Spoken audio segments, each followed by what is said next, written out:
झोपड़ी में luxury house, run on road झोपड़ी व्हीकल हाउस। विराजपुर नाम के गांव में कपाड़िया नाम के व्यक्ति के दो पोते थे, नितिन और राज। उन दोनों में नितिन बहुत अच्छा लड़का था। राज लालची था। वो हमेशा इसी ताक में रहता था कि वो घर वो खुद हड़प ले। एक दिन कपाड़िया ने अपने दोनों पोतों को बुलाया और कहने लगा, देखो बच्चों, मुझे तुम दोनों बहुत ज्यादा पसंद हो और जैसा तुम दोनों पसंद हो, ये झोपड़ी भी मुझे बहुत पसंद है। मेरी इच्छा है कि मेरे मरने के बाद तुम दोनों इस झोपड़ी की अच्छी तरह देखभाल करो। तब राज, अरे दादाजी, हमारे समझ में नहीं आता कि आप क्या हैं और आपका ये सब काम क्या है। अब आपके मरने के बाद भी क्या हमें इसी झोपड़ी में रहना होगा? दादाजी जल्दी से जाओ आप, मेरी पत्नी भी आपकी सेवा करते करते थक गई है। कहकर चला गया। राजू की बातों से दुखी हुए अपने दादाजी को देखकर नितिन, ओ दादाजी, मेरे प्यारे प्यारे दादाजी, आप न फिक्र करो जी, मैं आपको कहीं नहीं जाने दूंगा दादाजी। आपके जाने के बाद आपका ये फोटो मैं यहीं टांग कर अपने पास ही रखूंगा। इतना ही नहीं, मैं इस झोपड़ी को अपने साथ ही घुमाऊंगा जहाँ भी जाऊंगा दादाजी। उसकी ये बातें सुनकर कपाड़िया बहुत खुश हुआ। अरे तुम हो मेरे असली पोते, मेरी बात मानोगे तो तुम खुशहाल रहोगे बेटा। बस बेटा, मैं अब जा रहा हूँ, तुमसे विदा ले रहा हूँ। बाय बाय बाय बाय बेटा, बाय। कहकर उसी वक्त अपने प्राण त्याग दिए। बाद में नितिन ने अपने दादाजी के अंतिम संस्कार के लिए पैसे खुद खर्च किए। बाद में कुछ दिनों बाद राजू नितिन के पास आया और कहने लगा कि दादाजी ने ये झोपड़ी उसके नाम किया है और उसने कागज पत्र दिखाए। तब नितिन, अरे देखो भैया, दादाजी ने बहुत पहले ही कहा था कि तुम बहुत बड़े कमीने हो, पर तुम मुझे पसंद हो क्योंकि तुम मेरे बड़े भाई हो। मैं ये जमीन तुम्हारे नाम ही कर देता हूँ, पर ये झोपड़ी दादाजी को बहुत पसंद थी, इसीलिए मैं इस झोपड़ी को अपने गाड़ी के साथ फिट कर दूंगा और मैं उसी झोपड़ी में रहूंगा। जहाँ ये झोपड़ी होगी वहीं मेरा घर होगा। कहकर उसने राज के नाम वो कागज कर दिए।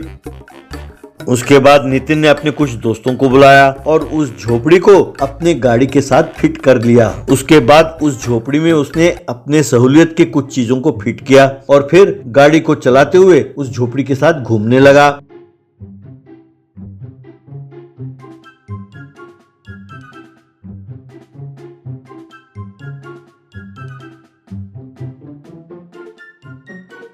यदि कोई अपने परिवार के साथ टूर पर जाना चाहता तो वो अपनी झोपड़ी में ही लोगों को बिठाकर टूरिस्ट की तरह घुमाता। यूं लोगों को भी झोपड़ी में टूर जाने में मजा आता था, इसलिए वो झोपड़ी वैन किराए पर लेते और उसमें घूमने में आनंद पाते। इस तरह नितिन खूब पैसे कमाने लगा।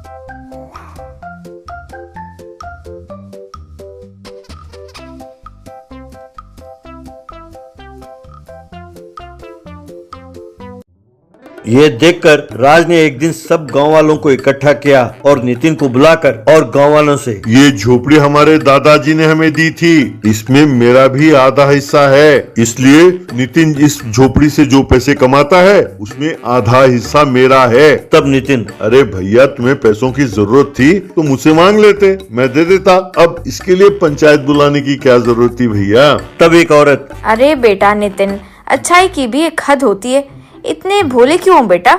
इस कमीने ने तुम्हारी सारी जमीन हड़प ली और अब तुम्हारी कमाई भी मानना चाहता है।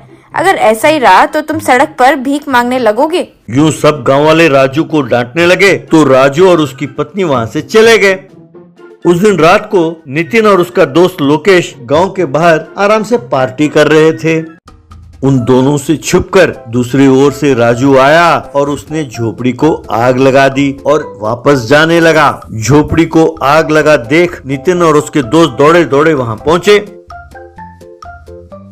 उन्हें दूर भागता हुआ राजू नजर आया। क्योंकि बेचारे नितिन के पास पानी भी नहीं था तो उसका सारा वैन जलकर राख हो गया। ये देखकर नितिन का दोस्त लोकेश, देखा तुम्हारा भाई कितना बड़ा कमीना है, उसे अपने नजदीक भी भटकने ना देना, हम बीमा के लिए अप्लाई करते हैं। तब नितिन, अरे यार, कल ही इंश्योरेंस खत्म हो चुका है, वो मौका भी गया हाथ से, सब खत्म हो गया यार। कहकर दुखी होने लगा। यूं जब सारी आग ठंडी हो गई तब उसने देखा कि वैन के पास कुछ चीज चमक रही थी। तब लोकेश वहां गया। तब उसे वहां बहुत सारे चमकते हुए सोने के बिस्कुट नजर आए। तब उसने नितिन को बुलाया। लोकेश नितिन से, अरे यार, तुम्हारे दादाजी महाराज के पास सुनार का काम करते थे ना, तब जो सोना बचा था ये शायद वही है। उन्होंने इसे तुम्हारे लिए ही छुपा कर रखा था, इसीलिए ये तुम्हारे हाथ लगी है भैया।